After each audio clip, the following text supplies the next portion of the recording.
Brazil has been hit by its heaviest rains in decades. 15 straight hours of rain triggered scores of landslides and left 93 people dead. Rio De Janeiro's hillside slums were the worst hit.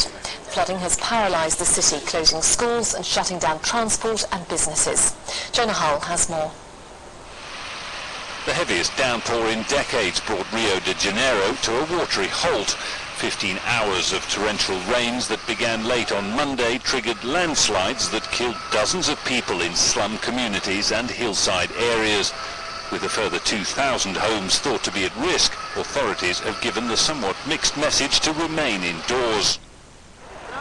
In the city itself, roads were impassable, traffic paralysed, power in many places cut off, schools and most businesses closed. I panicked because the water kept coming up, and you look at one side and it's flooded, and you look at the other side and it's flooded, and you don't know where to go. Overnight on Monday, thousands of motorists were stranded as the floodwaters rose. Rio's Civil Defence Department said the deluge was more than any city could withstand. More rain is expected in the coming days. Rio de Janeiro is set to host the 2014 Football World Cup, followed by the Summer Olympics in 2016. Neither event will take place during Brazil's rainy season, but images like these will fuel concerns about the state and readiness of the city's infrastructure. Jonah Hull, Al Jazeera. From Rio de Janeiro is the journalist Tom Phillips. Tom, 93 confirmed dead so far. Presumably many more are still missing, though. Well, the latest we have tonight is that there are 95 confirmed deaths and at least 4 people missing, and something like 1,400 people who've been forced from their homes because their homes have been damaged or under threat in some way. But as I said, those numbers are likely to rise, given the sort of chaos of the situation at the moment. I think that the numbers are slightly sketchy still.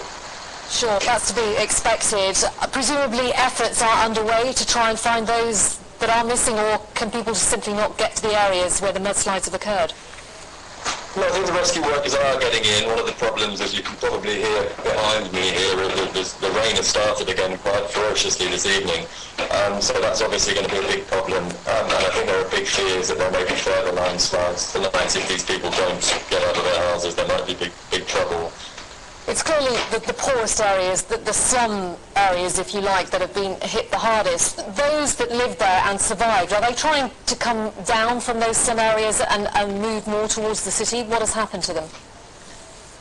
Yeah, those are the worst areas. One of the worst hit favelas is called the Morro dos Prazeres, which is in Santa Teresa, which is a hilltop area in central Rio where lots of tourists, European tourists, tend to spend their holidays. It is a big community. At least 13 people seem to have been killed there. And lots of the people dying in the slum seem to be young children and their parents, which I think would suggest that these are families who have been sleeping, who perhaps ignored warnings to leave their homes and have just been caught by this avalanche of mud and debris coming down the hilltop, which has swept through their houses. And I talked to a few other journalists today who recently were in Haiti for the earthquake, and they've drawn some parallels. Of course, it's on a different scale, but between the destruction they saw in Haiti and the destruction they're seeing in certain areas of Rio.